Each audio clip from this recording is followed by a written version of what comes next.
নমস্কার বন্ধুরা, নিশ্চয়ই সকলে খুব ভালো আছেন।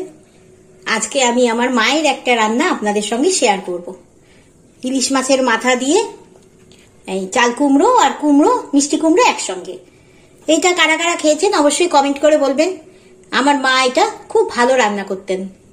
আমি তো হয়তো অত ভালো পারবো না, তবু আজকে চেষ্টা করছি, কেমন করে করি আপনাদের দেখাচ্ছি। এই যে ইলিশ মাছের মাথা আছে, এটা আমি এখন আগে ভেজে নিই। মাছের মাথাগুলো ভাজা হয়ে গেছে। এখানে দুটো ইলিশ মাছের মাথা আছে, মানে 4 টুকরো। এবার আমি দেবো কালো জিরে আর শুকনো লঙ্কা ফোড়ন। আমি মায়ের রেসিপি ফলো করছি ঠিকই, কিন্তু মায়ের মতো হয়তো হবে না, কেননা মায়ের রান্নায় তো মায়ের হাতের ভালোবাসা স্পর্শ থাকে। প্রত্যেকটা সন্তানের কাছেই তার মায়ের রান্না একদম 1 নম্বর। তবু চেষ্টা করছি কেমন হয়। দেবো শুকনো লঙ্কা আর দেবো কালো জিরে। ফোড়নটা হয়ে গেছে। এবার আমি এর মধ্যে দিয়ে দেবো চাল কুমড়ো। মিষ্টি কুমড়োটা আমি একটু পরে দেবো, কারণ চাল কুমড়ো হতে তো একটু দেরি হবে। এটা অর্ধেক হওয়ার পর মিষ্টি কুমড়ো দেবো।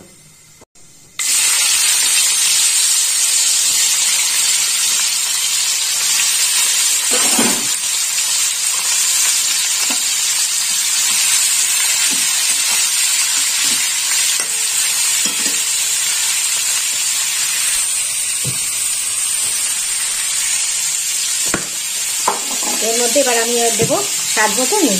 প্রথমে আমি অল্পই নুন দেবো, কেননা চাল কুমড়োটা সেদ্ধ হয়ে গেলে অনেকটা কমে যাবে। পরে লাগলে একটু টেস্ট করে দেখে দেবো। এবার আমি একটু ঢেকে রেখে দেবো, যাতে জল বেরিয়ে চাল কুমড়োটা নিজের থেকে সেদ্ধ হয়ে যায়।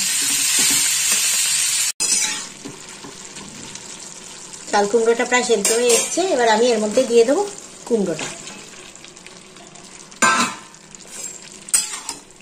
ভালো করে মিশিয়ে নেব। এবার আমি এর মধ্যে দিয়ে দেবো কাঁচা লঙ্কা আর ভেজে রাখা মাছের মাথাগুলো। এর মধ্যে দেবো এবার হলুদ আর দেবো লঙ্কার গুঁড়ো।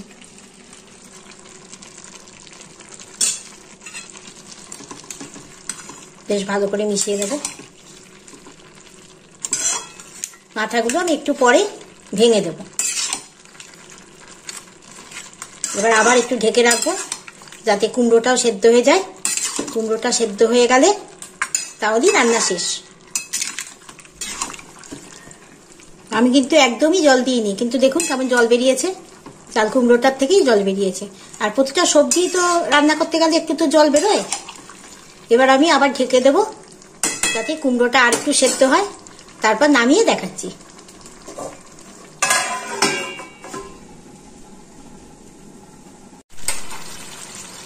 কুমড়ো চাল কুমড়ো দুটোই সেদ্ধ হয়ে দেখুন কতটা কমে গেছে। তবে আরেকটু জল আছে, জলটা যখন শুকিয়ে যাবে তখনই নামিয়ে নেব। এমনি রান্না মোটামুটি হয়ে গেছে। আর আগেও বলেছি, এখনো বলছি, যে যারা মিষ্টি খান তারা একটু চিনি দিতে পারেন। আমি যেহেতু মিষ্টি খাই না, তাই আমি এর মধ্যে চিনি দেবো না।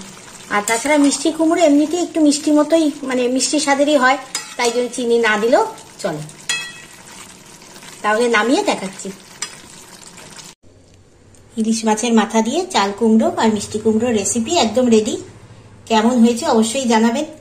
যেহেতু এটা আমার মায়ের রেসিপি, তাই আশা করি সকলেরই খুব ভালো লাগবে। সকলে খুব ভালো থাকবেন, সুস্থ থাকবেন। আজ আসি, নমস্কার।